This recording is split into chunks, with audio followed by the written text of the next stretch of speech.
Friends, welcome to the channel. यार, आज तो मार्केट बहुत अच्छा नहीं था। ऑल्दो कमाने वगैरह अच्छा था, बट मैं उसको इसलिए अच्छा नहीं बोल रहा हूँ क्योंकि अगर आप देखेंगे तो हमारी वो ट्रेंड लाइन के नीचे आ गया। और उस ट्रेंड लाइन नीचे ऑल्दो वो सेल सिग्नल था, बट मैंने सेल नहीं किया क्योंकि अगर आप देखेंगे कि लास्ट 3 हफ्ते 4 हफ्ते से नेगेटिव ही जा रहा है मार्केट, और ये बहुत अच्छी बात नहीं है मार्केट के लिए। इसलिए मुझे ऐसा लगा था, मुझे ऐसी उम्मीद थी कि शायद वो ट्रेंड लाइन के नीचे से ऊपर निकल जाए, तो इसलिए मैं ऑन द सेफर साइड मैंने आज ट्रेड नहीं किया। बट मैं ये बोलूँगा कि बहुत अच्छा नहीं है मार्केट इस टाइम, और अगर ऐसे नीचे चलता रहता है तो बहुत ही ब्लड बात हो जाएगा, क्योंकि एक पेशेंस का लेवल भी होता है, सेलर्स का भी, बायर्स का भी, सबका ही पेशेंस का लेवल है। और बट अगर ऐसे ही पेशेंस का लेवल ऐसे टेस्ट होगा और ऐसे टूटेगा तो मुश्किल हो जाएगा। और मतलब ऐसा ठीक नहीं है, बहुत ज़्यादा ही गिर रहा है मार्केट, और ये अच्छे सिग्नल नहीं है। चलिए लेट्स सी आगे कैसे होता है। आइए स्क्रीन पे देखते हैं कि आज क्या हुआ और कैसे आगे हो सकता है। ऑल्दो बहुत लोगों का पोर्टफोलियो डाउन है, मे बी लोगों ने पुट में पैसा बनाया हो, बट पोर्टफोलियो बहुत लोगों का डाउन है। आइए देखते हैं आज आगे किस तरीके से चल सकता है। आज हम वीकली का भी थोड़ा देख लेंगे कि वीक के हिसाब से कैसे जा रहा है मार्केट, तो हम थोड़ा डिसाइड करते हैं कि क्या ट्रेंड हो सकता है, क्या आगे कैसे करना चाहिए और क्या हो सकता है। आइए चलिए स्क्रीन पे चल के देखते हैं। आइए स्क्रीन पे देख लेते हैं कि FIDI डेटा क्या है। ऑल्दो मैं आपको एक चीज़ बता दूं कि FIDI डेटा अगर यहाँ पे नहीं आता है तो मैं अपने शॉर्ट्स में FIDI डेटा और सारी जो अपडेटेड इन्फॉर्मेशन है वो देता रहता हूँ। तो आप चैनल को सब्सक्राइब कर लीजिए, क्योंकि फिर वो इन्फॉर्मेशन आपकी रह जाएगी। अगर मान लीजिए आपने अभी वीडियो देख भी लिया बट बहुत ही इंपॉर्टेंट इन्फॉर्मेशंस हैं, वो सब रह जाएंगी। तो चैनल को प्लीज़ सब्सक्राइब कर लीजिएगा कि अगर कोई भी शॉर्ट आता है, कोई भी अपडेटेड इन्फॉर्मेशन आती है तो वो मैं आप तक पहुँचा सकूँ। देखिए अभी तो 25 तारीख का ही दिखा रहा है, तो आज नहीं दिखा रहा है। आइए ऑप्शंस डेटा में चलते हैं। ऑप्शंस डेटा में अगर आप देखेंगे, let me put this here. हाँ, ऑप्शंस डेटा में अगर आप देखेंगे, just a second, allow me 1 minute. Okay, I will take the breaks. Okay, तो यहाँ पे आप देखेंगे कि 24,800 के कॉल राइटिंग बहुत हुई है, 24,900 कॉल राइटिंग बहुत हुई है, और ज़्यादा 25,000 कॉल राइटिंग हुई है। और यहाँ पे आप नेगेटिव में देखेंगे अगर, तो नेगेटिव में 24,800 की पुट राइटिंग हुई है, 24,700 की पुट राइटिंग हुई है, उसके बाद सबसे ज़्यादा पुट राइटिंग हुई है 24,500 की। तो लोग इस वीक का लोग यही अंदाज़ा लगा रहे हैं कि 500 से लेकर 25,000 तक के बीच में कहीं एक्सपायरी होनी चाहिए। तो जो अपने राइटर्स हैं, तो राइटर भाई सारे अपना 500 और 25 को बेच सकते हैं, अपना वो देख सकते हैं, उसके हिसाब से प्रॉफिट लॉस क्या निकल रहा है। ऑल्दो अगर कल बेचेंगे तो प्रॉफिट लॉस निकल आएगा आपका, जो डिस्टेंस है SL है वो आपको दूर हो सकता है। ठीक है, आप यहाँ पे गिफ्ट निफ्टी भी ऊपर देख लीजिए, यहाँ 24 - 24 दिखा रहा है। ऑल्दो अभी हम लोग का DI डेटा और ये सब FIDI डेटा हम देख नहीं सकते क्योंकि अभी वो आया नहीं, अपडेटेड नहीं है, तो वो तो चलिए कोई बात नहीं।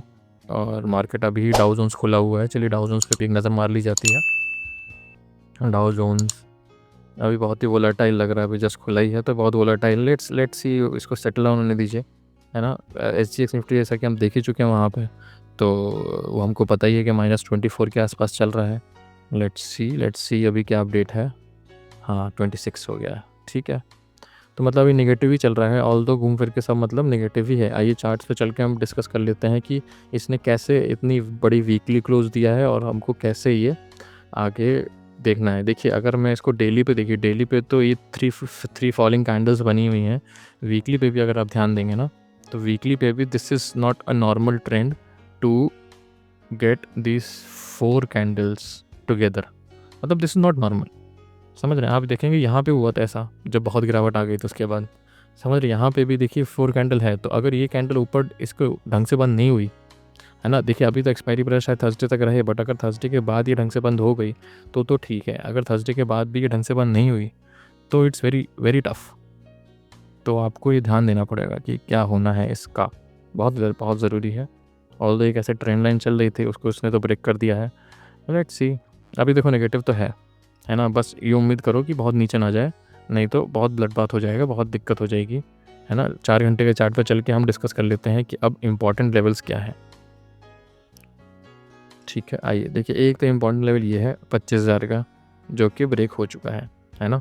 दूसरा इम्पॉर्टेंट लेवल है, जैसा कि ऑप्शंस डेटा ही बता रहा है, दूसरा इम्पॉर्टेंट लेवल है 24,500।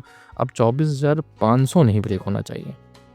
अगर 24,500 ब्रेक हो गया तो बहुत दिक्कत हो जाएगी। फिर तो आप ये समझ लो नेक्स्ट लेवल आपका ये नीचे आता है और उसके नेक्स्ट लेवल आपका ये आता है।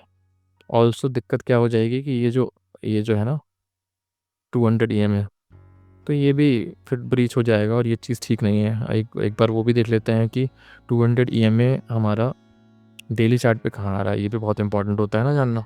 देख लेते हैं। अब 200 EMA डेली चार्ट पे ये हो रहा है 24,157 पे आ रहा है, 24,157।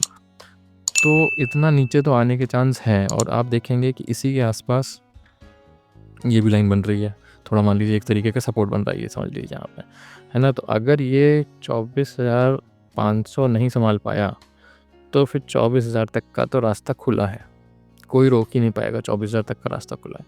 तो आप यही मनाएं कि 24,500 ना ब्रेक हो। सेलर्स क्या कर सकते हैं, 24,500 25,000 का सेल करके अपना आप इंतज़ार कर सकते हैं कि इसी के बीच में थोड़ा सा एक्सपायरी हो, चांसेस ज़्यादा हैं इसी बीच में होगी, तो वो आप कर सकते हैं, है ना। SL रख लीजिएगा। SL अपना वो रख लीजिएगा कि आपका जितनी रिस्क टेकिंग कैपेसिटी है उससे ज़्यादा ना गिरे वो, ठीक है। आइए अब देख लेते हैं कि बायर्स क्या कर सकते हैं। और बायर्स के लिए हमको जाना पड़ेगा, I think we should go to 1 hour chart. Yes, ठीक है। अब देखिए एक इम्पॉर्टेंट चीज़ है। अब यहाँ पे इम्पॉर्टेंट चीज़ क्या है कि ये जो लाइन थी, समझ रहे हैं, एक ये लाइन थी, इसी के पैरेलल एक ये लाइन चल रही थी, समझ रहे हैं, जो कि हो गई है बीच। तो अगर इसके अंदर आ गया तो ठीक है कि यहाँ तक जा सकता है और बायर्स मतलब तो ठीक है, फिर आप ऐसा कर सकते हैं। अगर इस लाइन के अंदर आ जाए तो आप कॉल के लिए ट्राई कर सकते हैं। बट अगर बहुत बड़ा गैप डाउन खुलता है, मान लीजिए 550 या 600 के आसपास, तो थोड़ा सा रुक जाइएगा। अगर नीचे डिप देता है, उतना खुलने के बाद एक डिप देता है, तो डिप देने के बाद अगर ऊपर जाता है तो आप कॉल ले सकते हैं, है ना। बहुत इंपॉर्टेंट लेवल्स पे लेना पड़ेगा। अब आप एग्रेसिव होकर कोई भी लेवल पे नहीं ले सकते हैं, तो आपको हमेशा इंपॉर्टेंट लेवल पे ही लेना पड़ेगा। क्योंकि देखिए, मैं आपको झूठा एक लेवल ये दे दूँ, है ना, एक लेवल ये दे दूँ, ऐसा नहीं करूँगा।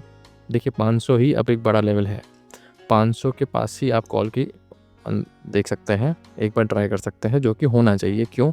क्योंकि ये अभी भी नेगेटिव मार्केट नहीं हुआ है ना। अभी भी ये है बुलिश ही, बट एक तरीके का करेक्शन आ रहा है, ठीक है। ये करेक्शन 500 से रिवर्स हो जाता है, बहुत अच्छी बात है। अगर 500 को नीचे आ जाएगा तो फिर हम सेल ऑन राइज ही देखेंगे। फिर अभी हम जैसे बाय ऑन डिप देखना चाह रहे हैं, बट वो हम फिर देखेंगे ही नहीं। इसके नीचे आएगा तो हम देखेंगे कि ऊपर आएगा तो हम सेल करेंगे, है ना। अभी जब तक 500 ब्रीच नहीं होता तब तक हम नीचे से ऊपर का ही देखेंगे, तो हमको sell on buy on dip ही करना है अभी, ठीक है। तो अगर आपको 500 550 के आसपास मिलता है तो आप एक कॉल की ट्राई करिएगा, है ना। यहाँ इस लाइन पे अगर आप थोड़ा वेट कर लीजिएगा, अगर इस जो ट्रेंड लाइन आपने बनाई होगी, जो कि मैंने आपको कल की वीडियो में बताई थी, उस ट्रेंड लाइन के हिसाब से अगर आप यहाँ पे घूमता दिखे तो आप एक पुट ले लीजिएगा। अगर यहाँ से ऊपर जाता दिखे तो आप एक कॉल ले लीजिएगा। ये मेजर लेवल्स के अलावा कहीं ट्रेड मत करिएगा। आपको बहुत सारे यूट्यूब वीडियो में बहुत कुछ बता देंगे, मत करिएगा। क्योंकि देखिए, आप 10 ट्रेड करेंगे, आप ब्रोकरेज देंगे, पैसा कमा नहीं पाएंगे, कोई मतलब नहीं है। आप ये टाइम पास नहीं कर रहे हैं, this is a very serious thing, तो इसको आप सीरियसली लीजिए, ठीक है। तो आप इसको देखिएगा, है ना। ये लाइन्स ही ड्रॉ कर लीजिए, तो ये ऊपर लाइन ड्रॉ है, आप नीचे लाइन ड्रॉ कर लीजिएगा और कोशिश करिएगा इसी के बीच में ही मार्केट को आप ट्रेड करें। अब क्या है, क्या लेवल है, मैं थोड़ा गड़बड़ हो गया, गंदा हो गया, तो दिखा देता हूँ आपको। Sorry, just a second. वैसे तो आपने ये लाइन बनाई होगी तो आपको पता होगा कि हाँ, यहाँ पे एक ये ट्राई कर सकते हो, यहाँ पे एक ये ट्राई कर सकते हो, और यहाँ पे एक ऐसा ट्राई कर सकते हो। ये 3 सिनेरियो के अलावा कोई सिनेरियो ट्राई मत करिएगा। यहाँ खुल के, ये खुल के, वो खुल के मत ट्राई करिएगा, आपकी कैपिटल के बैंड बजा देगा, ठीक है ना। तो ये करिएगा। बाकी सब्सक्राइब कर दीजिए। यहाँ तक वीडियो देख लिया है तो लाइक ज़रूर करिए। लाइक करते हैं तो मुझे पता चलता है कि हाँ, आप लोग कुछ सीख रहे हैं। और बस आपको मैं FIDI डेटा का आपको मैं शॉर्ट बना के भेज दूँगा। अभी तो आया नहीं है, तो जैसे ही आएगा तो मैं आपको शॉर्ट बना के एक FIDI डेटा का बढ़िया सा भेज दूँगा कि FIDI डेटा क्या सोच रहे हैं और किस साइड जाने का चाह रहे हैं। देखिए, एक होता है कि मैं आपको सिर्फ वो बता दूँ, जैसे कि अगर यहाँ पे मैं आपको दिखाऊँ, इसको रिफ्रेश करता हूँ, शायद FIDI डेटा कैश कंपोनेंट में क्या आया है दिखा दें। बट इससे ज़्यादा इम्पॉर्टेंट है ये जानना कि FIDI डेटा ने फ्यूचर्स एंड ऑप्शंस में क्या जगह बनाई है, क्या वो बनाई है, तो उससे हमको आइडिया ज़्यादा लगेगा। और वही आइडिया मेन आइडिया होता है, तो उससे पता चलता है। समझ रहे हैं आप?